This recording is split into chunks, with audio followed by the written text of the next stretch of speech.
Quand on se fie trop aux informations qu'on peut trouver sur les réseaux ou dans les journaux, etc., on peut facilement croire, facilement avoir l'impression que le monde est horrible. Alors qu'il y a tellement de choses magnifiques dans ce monde. C'est incroyable. Tellement les médias n'ont aucun intérêt à montrer toutes ces choses-là parce que ce ne sont pas des choses qui vont dans leur intérêt.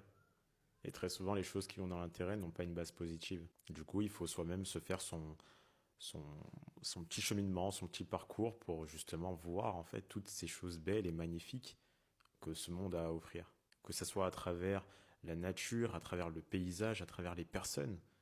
Il y a des personnes qui sont extraordinaires. Et parfois, on se sous-estime nous-mêmes. On pense qu'on n'est pas fait pour certaines choses, etc. Alors qu'on est soi-même parfois extraordinaire. On a vraiment pas mal de choses à offrir. C'est très difficile de croire que tout ne va pas mal dans ce monde. C'est très difficile. Mais il faut justement avoir cette force-là. Cette force d'esprit de se dire, écoute, tout n'est pas comme on pourrait le croire. Parfois même dans des situations extrêmement compliquées, il y a quand même des choses positives qui ont été retenues par certains. Je pense que la pire erreur à faire quand on croit justement que ce monde va mal, c'est de s'enfermer, de rester dans sa bulle, de s'enfermer en fait dans sa propre boîte et de ne pas s'ouvrir justement aux gens et aux choses que le monde peut offrir. Le fait de rencontrer des nouvelles personnes peut t'aider à, pas à changer, mais je dirais à améliorer ta façon de voir les choses. Les gens ont des choses à t'apprendre et toi aussi tu as des choses à apprendre aux gens. Et cela, peu importe ton âge, peu importe d'où tu viens, peu importe ton vécu.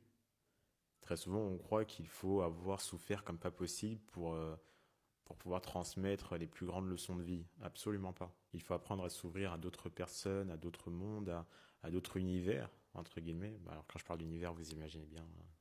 Je parle de l'univers d'autres personnes. Et à ce moment-là, avec toutes ces expériences, ces connaissances, entre guillemets, qu'on a pu engendrer, toutes ces choses qu'on a pu voir, ça déteint directement sur notre quotidien, sur notre personne. Il y a qu'à voir souvent, enfin, je sais pas si vous c'est ça, mais sur les réseaux, quand je vois des vidéos dans lesquelles les gens sont gentils, dans lesquelles les gens sont joyeux, etc. Je sais pas, ça me fait sourire, ça me fait.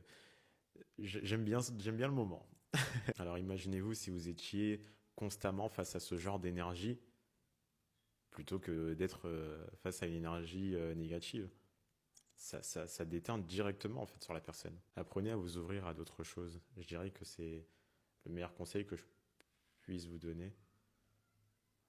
Ouais, apprendre à s'ouvrir à d'autres choses, ça fait qu'on a envie de se lever le matin, on a envie de passer une bonne journée,